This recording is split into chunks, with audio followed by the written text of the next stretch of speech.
From the Infowars.com studios in Austin, Texas, it's The Real News with your host, David Knight. Welcome back.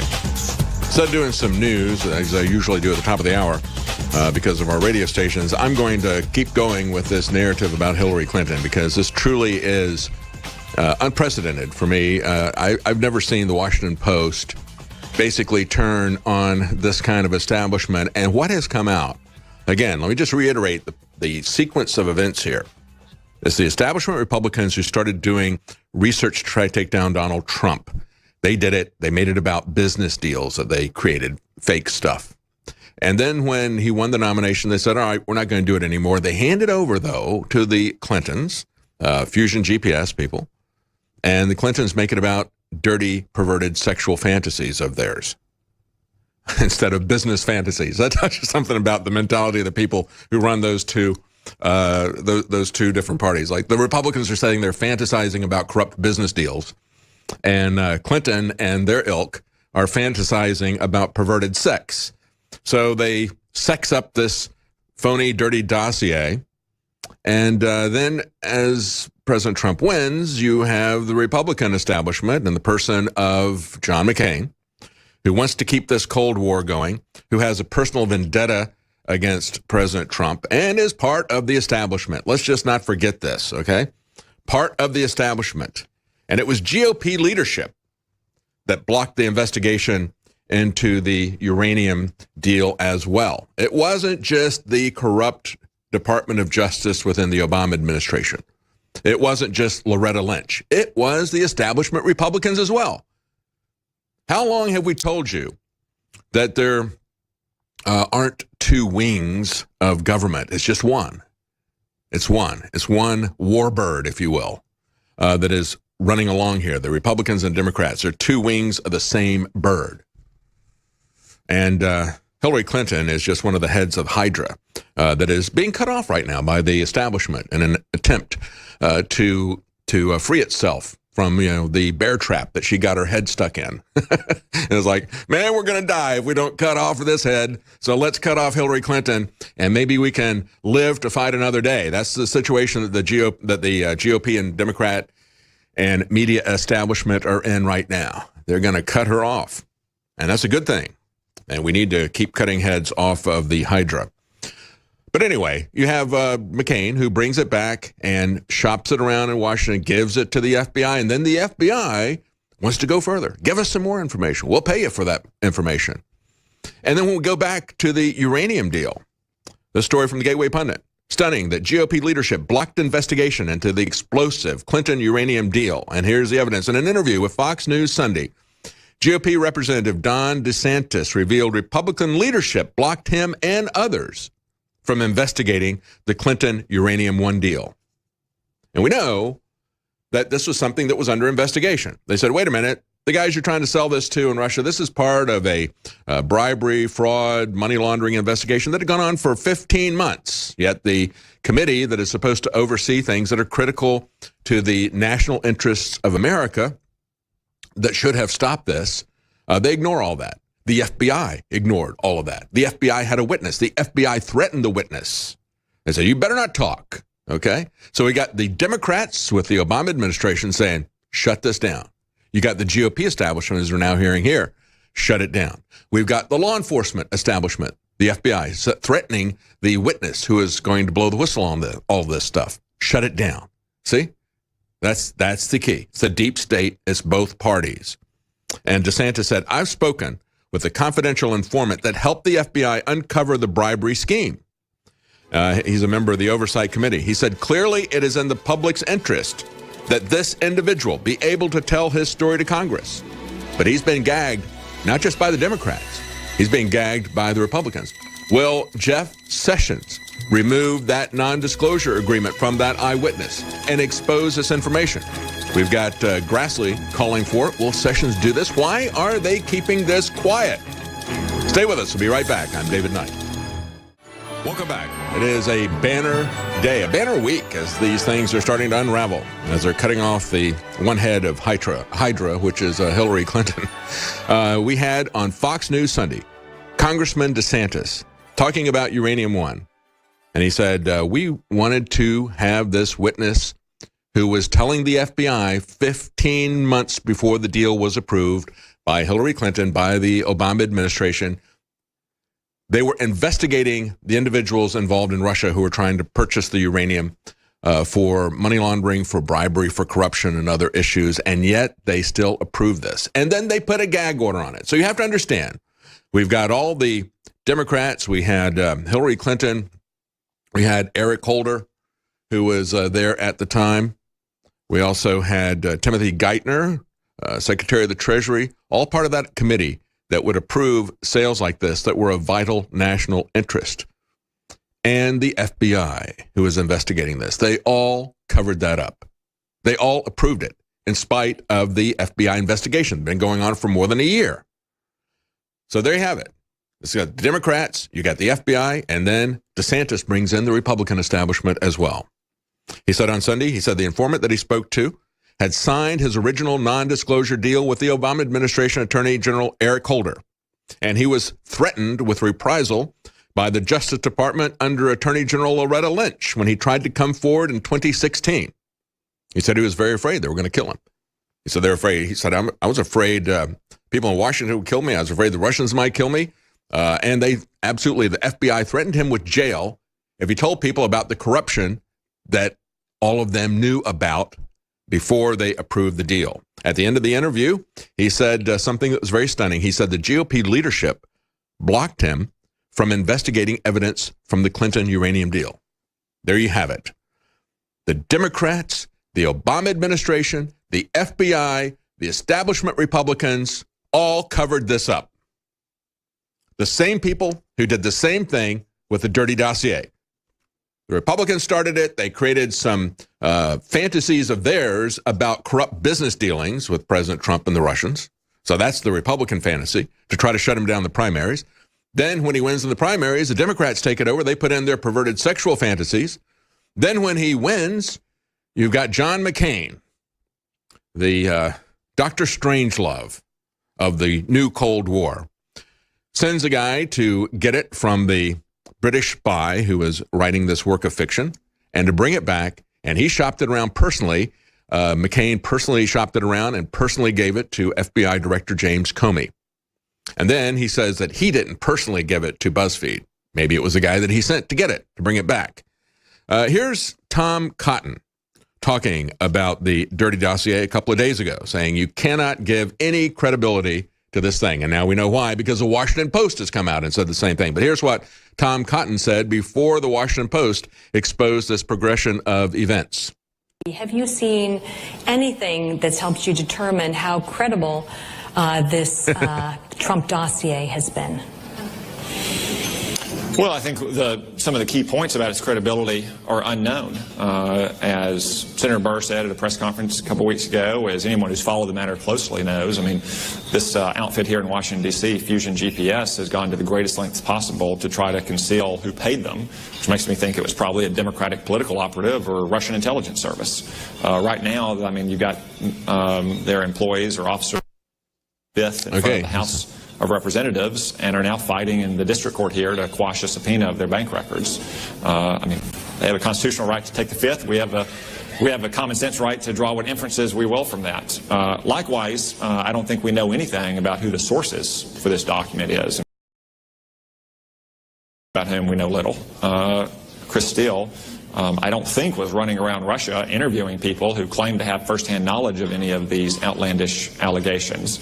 So for all our knowledge, we could be dealing not just with sources, but subsources whose identities, we don't know. Mm-hmm. And for that matter, who are being paid to provide salacious information, or if they were officers of Russian intelligence who were tasked to provide that information. So I think you can't give any credibility to it at this point. Certainly not until we answer those questions, nor have I seen any reason to do so.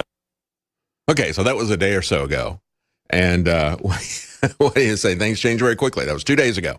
He says, they're shopping this thing around. They go up there. They keep pleading the fifth, these Fusion GPS people.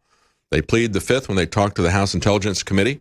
So he goes, I don't think there's any credibility to this, but the question is, who paid them to make this stuff up? Maybe it was the Russians. It always goes back, the Russians are always the fall guys. Whenever they want to create some kind of a fictional thing, they always go, grab Boris Badenov and Natashka. We'll blame it on them, that's what they do. I mean, it's like, oh, the Russians must have done some dirty business dealings. Oh, the Russians must have set up some kind of a honey trap with Donald Trump. Oh, the Russians must have paid then to make none of this happen. Well, then the Russians must have paid to make all this stuff up. Are you getting tired of that? I mean, this is just absurd, just absurd. So now they've seen who paid for it. Yeah, it was Republican establishment figures who paid for it. It was the DNC and Hillary Clinton who paid for the next phase of it. And it was establishment Republican John McCain who shopped it around and got the FBI to try to pay for more of it. Okay? Didn't anything to do with the Russians. I mean, they were the convenient villains of this, as they always are. Yeah, they did buy the uranium. You know what? Vladimir Putin is trying to do things in his nation's interest. That's always the game. Donald Trump has said, hey, we're going to have nationalism here. And that means that you're going to try to get the best trade deal or whatever for your country. And we're going to try to do the best job for our country. But that's not the way the game has been played. Not by the Clintons and others. What they would do, it wasn't like Vladimir Putin came over and seduced this virginal Hillary Clinton, who was so virtuous, into betraying America for money. No, that didn't happen. Everybody knew how the Clintons operated. They'd seen what they'd done with the Chinese back in the 90s, with Charlie Tree and the rest of them. Remember, they gave Charlie Tree immunity to testify about what the Clintons had done. And usually what they do is they give somebody who is at the bottom of the scheme or who is a bagman or something, they give them legal immunity so they can get them to testify against the kingpins in the crime syndicate, okay, or the racketeering group, which is what the Clintons are. They're a racketeering group. And so usually you'll give immunity, the FBI would give immunity to somebody like Charlie Tree to then testify about what the Clintons did to betray this country to the Chinese. And they did. They gave immunity to him. And he testified about what the Clintons did. But unlike every other case where they take somebody from the mafia and they say, tell us about the Don. What did the Don do? And he sings like a bird. So he gets immunity. He gets a plea deal. And then they take that information and they send the Don to jail, don't they? When they're going after the mafia. But not when they go after the Clinton mafia. Instead, they have the guy sing like a bird, and they say, okay, well, that was very interesting. Thank you so much. You can go, and so can the Clintons. We're not going to do anything with that information after they gave him immunity. So everybody in the world, if they want to do something for their country, and clearly the Russians are operating in their own interests. I mean, they're doing things to protect themselves, and part of that is to get rid of the petrodollar. We talked about that multiple times, the fact that they are now tripled their gold reserves to protect their financial interests. But of course, when they protect their natural interests and their national interests with gold reserves, that means that damages our fiat currency, our petrodollar, which is basically a Ponzi scheme fraud with the help of the Saudi Arabians. And so when he tries to get the uranium for the advantage of his country, where's he going to go? He's going to go to a known criminal like Hillary Clinton, and he's going to buy what he needs. And then we wind up getting the shaft, just like we do from the Federal Reserve when it comes to our currency.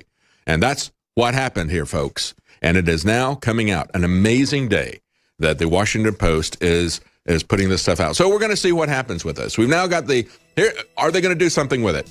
Have Grassley now inviting Townsend to provide information about this informant that said, hey, all these people were investigating it 15 months before Hillary Clinton and Obama approved this. We now got the House GOP chairman announcing that they're going to do a probe of Obama's Justice Department. Yes, please do. Please do. Where is our Justice Department under the Trump administration? Why aren't they probing this? Jeff Sessions, where are you? I'm David Knight. I'll be here after the break. Welcome back on this Wednesday, October 25th, 2017. We're going to be talking about the other person who was unmasked in the last 24 hours. We had Hillary Clinton unmasked by the Washington Post, and then Jeff Flake came out and unmasked himself. We're going to let you hear some of the things that he said as this bitter loser, this establishment creature, is going down in flames. He knows that he can't get reelected. He knows that there is a grassroots movement to take people like him and Bob Corker out. They're not going to be able to win reelection. Bob Corker got out immediately after the primary, where the Republican establishment, and again, let's just remind everybody that Republican establishment was knee-deep in the cover-up Uranium One, just like Hillary Clinton, just like the Obama administration, but it was also people at the upper level of the establishment in the Republican Party.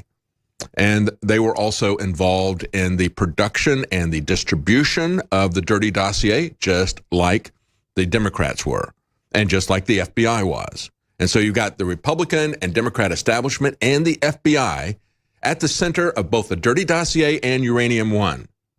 And these people are seeing the handwriting on the wall when they spent $30 million to defeat Roy Moore, and he defeated their puppet, Luther Strange, in Alabama. So we're going to go to Jeff Flake in just one moment, real quickly. I want to run down the sales that we have at InfoWarsStore.com, because that's what funds this program. That's what funds everything that we do here at InfoWars. And we've got some new sales, big discounts on Silver Bullet, our colloidal silver, as well as Winter Sun, our vitamin D supplement. Both of those are 50% off. That's 50% off Silver Bullet and Winter Sun. Right now, that's a new sale that's started this week. We still have, for a limited time, 50% off Brain Force Plus. If you've never tried this, this is a great time to try it. I know you're going to like it. It's my favorite supplement that I take here at InfoWars. And, of course, if you've tried it, it's a great time to stock up on it. Brain Force Plus, 50% off. And also, we have 10% off Vitamin Mineral Fusion Drink. That's a great way to get all of your essential vitamins and minerals without taking a handful of pills. And it is a great tasting drink mix, and you can make it taste like anything you want and just drink all your vitamins very quickly. You can get 10% off right now if you enter the code at checkout, VITA10. That's VITA 10. Get 10% off Vitamin Mineral Fusion Drink at checkout when you enter the code VITA10. All right, let's go to Jeff Flake, and let's hear his bitter statements attacking President Trump as he said, "I'm going to quit. That's it. You're not going to have me to kick around anymore. I know that I can't win the re-election." So this is what he then did within the last 24 hours. Here's Jeff Flake. We must never meekly accept the daily sundering of our country. The personal attacks, the threats against principles, freedoms and institution, the flagrant disregard for truth and decency, the reckless provocations, most often for the pettiest and most personal reasons, reasons having nothing whatsoever to do with the fortunes of the people that we have been elected to serve. Yeah, did he say anything None about of these Barack appalling Obama? features I don't remember of our that. current politics Did he criticize Obama should for ever that stuff? be regarded as normal. We must never allow ourselves to lapse into thinking that that is just the way things are now. But he did that all through the Obama To administration. this condition, thinking that is just politics as usual, then heaven help us. Without fear of the consequences and without consideration of the rules of what is politically safe or palatable, we must stop pretending that the degradation of our politics and the conduct of some in our executive branch are normal. They are not normal. Okay, let's let it go at that, because this guy goes on and on and on, pontificating with his moral superiority when he went along with everything that Barack Obama did. Didn't have any kind of moral outrage while Barack Obama was running roughshod over the Constitution and doing whatever he wanted to like a tyrant. And so, you know, when I heard this, what it reminded me of was that famous quote from A Tale of Two Cities with Ronald Colman. Let me play that for you if you haven't heard it. This is basically what I heard from Jeff Flake as he was coming off of his moral high horse about his moral superiority to President Trump as he knows that he can't win re-election. This is what he sounded like to me. Standing there before the guillotine. Far better thing I do than I have ever done. It's a far, far better rest I go to than I have ever known. Yeah, he stands right there as he's headed towards the political guillotine that was called the 2018 election. And so he comes up here with this moral superiority. Let's listen to some of the nonsense coming out of Bob Corker. Let's go to that clip. He's obviously not going to rise to the occasion as president. Do you think he's a role model to children in the United States? No. You don't? No, absolutely not. I think that, you know, the things that are happening right now that are that are harmful to our nation. Whether it's the breaking down of, we're going to be doing some hearings on some of the things that he purposely is breaking down, relationships we have around the world that have been useful to our nation. But I think at the end of the day, when his term is over, I think the debasing of our nation, the constant non-truth telling, the name calling, the things like, I think the debasement of our nation will be what he'll be remembered most for, and that's regretful. And it affects young people. I mean, we have young people who, for the first time, are, watching a president stating, absolute non-truths, non-stop, personal. Yeah, he's exposing what you're doing. Let's leave it at that. He wants to talk about how, isn't this awful? I mean, all these relationships that President Trump is shutting down, like those relationships, those cozy relationships that Bob Corker stood for between the insurance companies who are getting subsidies by stealing money from Fannie Mae and Freddie Mac investors. He was one of the guys who was blocking that, standing astride that, propping up Obamacare. Yeah, let's talk about relationships, your relationships with the crony capitalists that you were robbing the American people of. He's very upset because President Trump has been exposing their corrupt game plan and has been shutting it down. That's what he's upset about. And he's upset, just like Jeff Flake, about the fact that he's not going to be able to win re-election. That's what these guys are really upset about. Trump has exposed their game. They are hanging out there. I mean, when you look at Obamacare, that alone was going to take down Bob Corker. But he's a corrupt part of the business establishment. When you look at Jeff Flake, he's a junior partner of John McCain. Two of them coming out of Arizona. It's going to be kind of interesting now because we're going to have both senators in Arizona. Both of these positions are going to be up for re-election pretty soon. Flake was going to be running in 2018, and we don't know when the replacement for McCain is going to be taking place. We've got to wait for medical issues to play out in his particular case.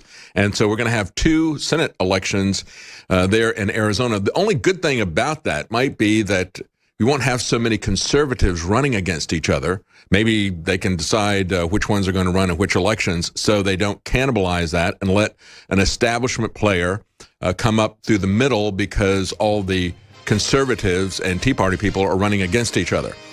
All right, we're going to be talking in the next segment to Aleksandr Dugin, very important media figure in Russia. We're going to talk to him and get some perspective on the Russian Revolution. October 25th, 2017, 100 years after some significant events in Red October. And we'll talk to him about what's going on in Russia today. This will be not the kind of Boris Badenov interviews that we've seen from the mainstream media. We'll be right back. Welcome back.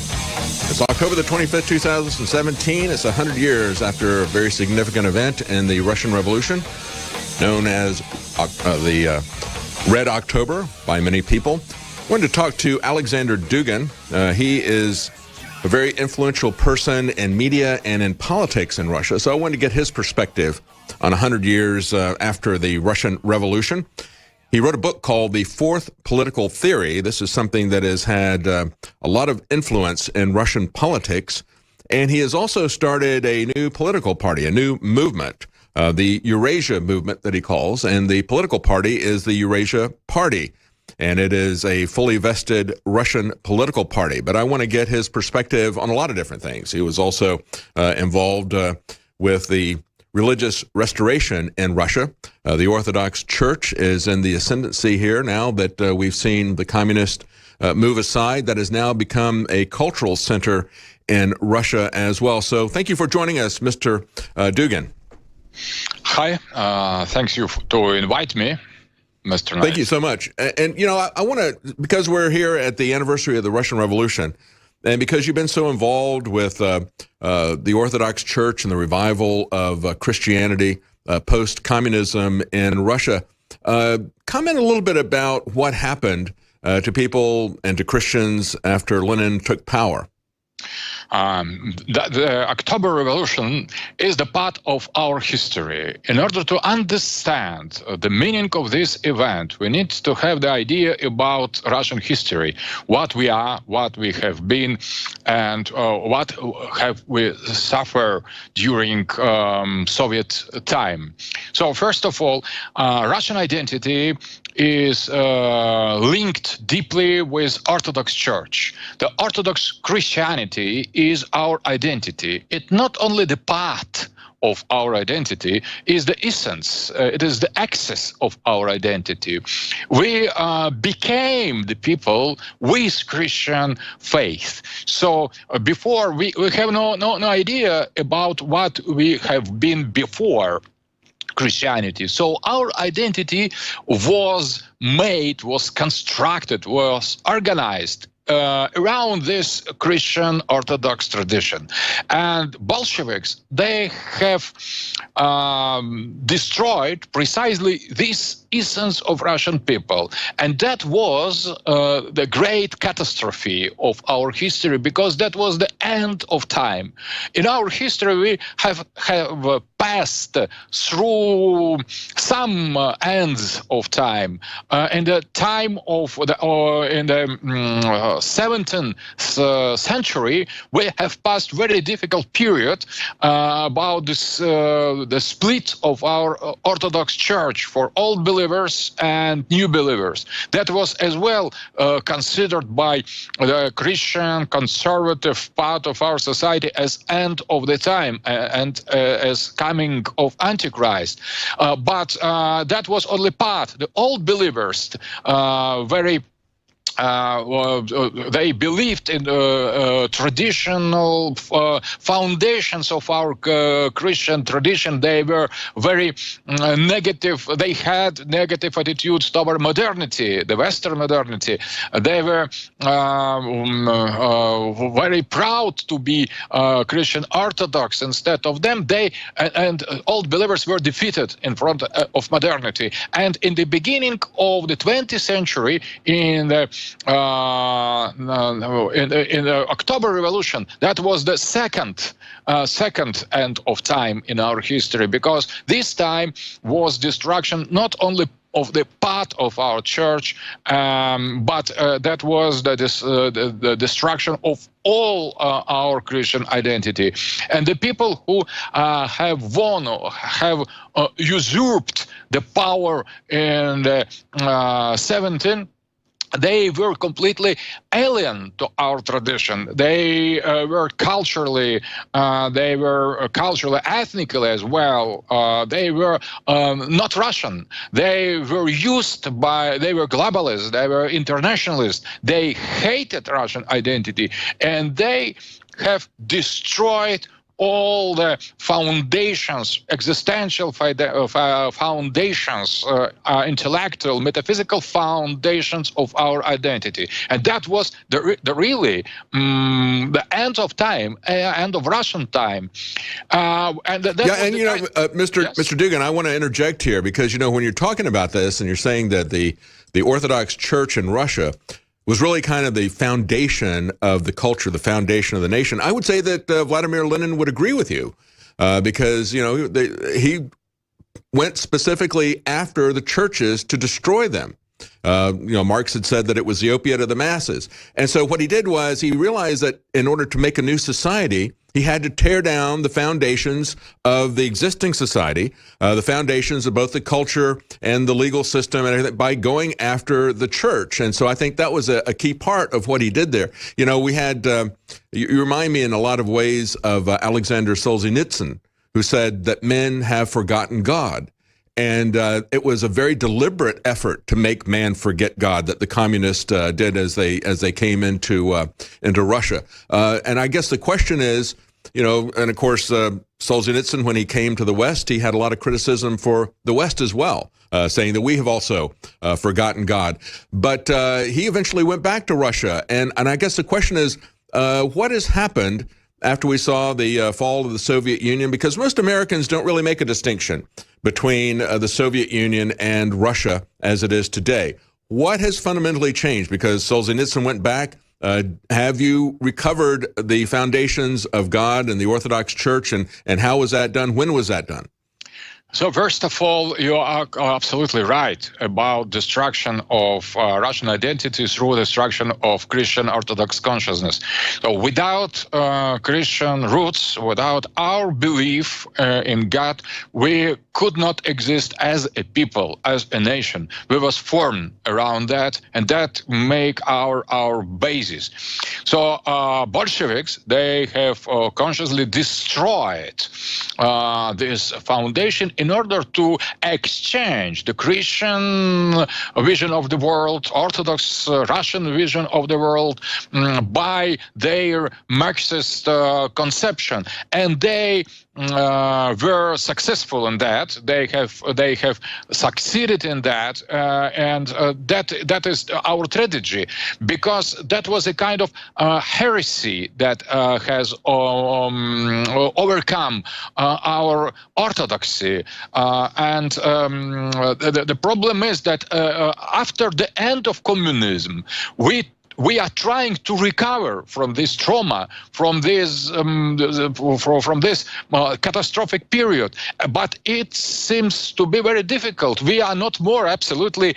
It is absolutely clear that we are not anymore Soviet or communist. I never wasn't. I fought against that with my humble forces. I was Orthodox, I was traditionalist, I was conservative, but I would say that it is very difficult to come to our identity, to restore it. We are trying now. We are certainly are no more communist. We have finished with this Soviet identity, but at the same time, it's not so easy to restore the real faith, the real church. We are trying that. To make that. And now what is interesting, now that are not communists that attack us more, but liberals, the West blame us not for being communist, but for being Russian, for being Orthodox, Christians. And here Solzhenitsyn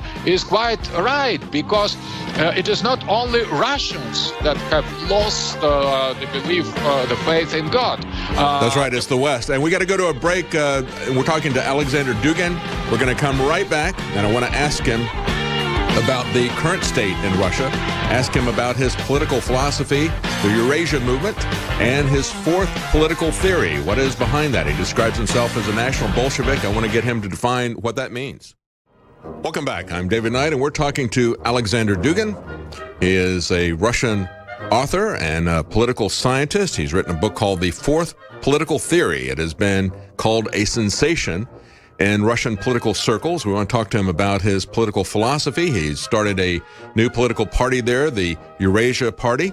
And before we go into the state of Russia today, because we're looking at the 100th anniversary of the Russian Revolution, Red October, I wanted to ask him, because we were talking in the last segment about how he and others like Alexander Solzhenitsyn viewed the Orthodox Church as the foundation of Russia. And clearly, Lenin and Marx did as well, calling it the opiate of the masses, taking it down, because they realized that if they could take down the religious and cultural foundations of a country, they could erect whatever they wanted to. And so before we get into what's going on today and how Mr. Dugin views America today, I want to ask him real quickly, when you talked about how they completely destroyed Christianity in Russia, was there some underground thread that was there? You're talking about how you're trying to restore the foundations of Christianity in Russia that were lost, but what did individual Christians do? Did they go into underground churches like we see happening in China, for example? Oh, that's the real problem, because in a certain moment, almost all churches were closed. The majority of them were destroyed. So they have tried. The Bolsheviks have tried to come into the consciousness, into the head, into mentality of Russian people in order to eradicate, thrown out the religion's feeling. But instead of all that, in spite of all that, the the faith lived, not directly Christian tradition, but the faith in Christian God, in Christ, lived in spite of all that in the souls of the people and everybody. We have conserved Christian identity without being Christians or participating in the rites and going to the churches. And we tried to find any open possibility in order to come to return to that. Certain people conserved the tradition. They managed to visit from time to time the churches. They were very rare. But what is much more important, our people, as a mystical body of Christ, has conserved this faith in the heart. And where the chance was open in the perestroika to the end of the Soviet time, our church was recreated from nothing, from almost nothing, and that was a flourishing of this return to our identity, to our roots. It's not an easy process, but what is interesting, maybe that is dialectic, maybe that is paradoxal.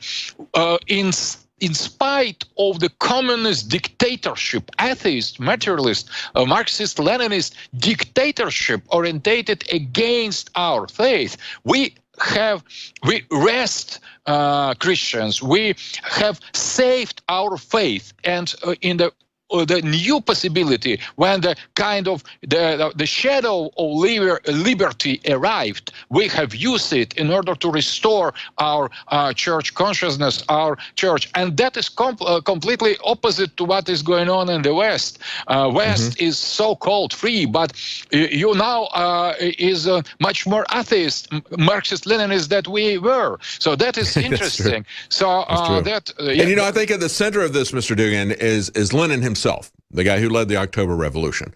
And the fact that, we said, like Aleksandr Solzhenitsyn said, men have forgotten God. Well, it was Lenin who made himself God. And it was interesting for me to see that about 70% of the people in Russia would like to have Lenin, who's been preserved, his body has been preserved there in Red Square as a mausoleum for everybody to have to watch. But about 70% of the people, because there's still about 30% of the people who are still hardcore communists, but the rest of Russia has essentially turned, and they would actually like to have him buried. Rather than to keep him on display. I think that is an interesting symbol, the man himself, Lenin, who still presides there in Red Square, and 70% of the people in Russia, at least, would like to have him removed and bury the past, the Leninist past. Is that correct? That, yes, you are correct. But at the same time, there are not so much hardcore communists. 30% of these voters, they don't want exactly to conserve the Lenin, because that was a kind of Soviet, the Soviet period was on the Christian side, from the Christian side of view, that was the catastrophe. But we had a kind of Soviet patriotism. That was a kind of continuation, perverted continuation of Russian patriotism. And because now the Soviet past is criticized not only by us, by Christian, by conservative, but as well by liberals. They try to demonize Russian history as a whole. So some people defend not so much Lenin as the symbol, because the communism is dead here. It is alive in a new form in cultural Marxism or globalization in the West. But here it is absolutely dead. But Soviet patriotism in the old ages, it still exists, but it has nothing to do with Lenin as this anti-Christian person. It is a kind of continuation of the patriotism. So there is no Leninism, including our Russian communists, modern era communists are much more patriotic in some special way. So Russia is returning to itself, and the problem is when there will be the turn of the West to return to your Christian Greek-Roman roots, because we have overcome with great suffering.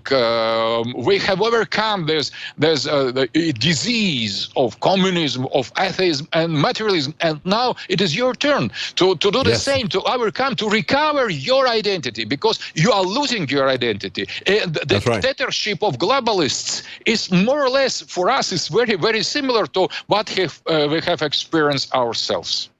And, you know, when you're talking about the fact that, yes, we have embraced the values of Marxism in many ways more so than the people of Russia right now, because, and you mentioned cultural Marxism, that is political correctness. That is the tactic, the technique that was used to stifle any kind of opposition.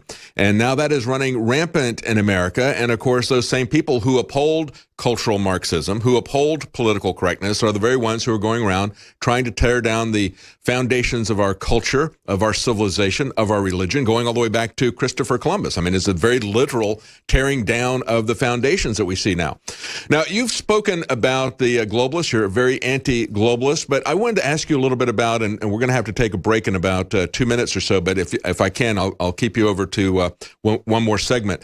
But I wanted to ask you about your Eurasia movement. And when you were talking about that back in 2002, you saw it as you saw a war that was brewing between Russia and you saw a conflict where you needed to have a struggle between the bourgeois and the American Revolution. Are you still, is it the American Revolution in general that you are upset about, or do you still have that opinion? That was back in 2002. Have things changed now?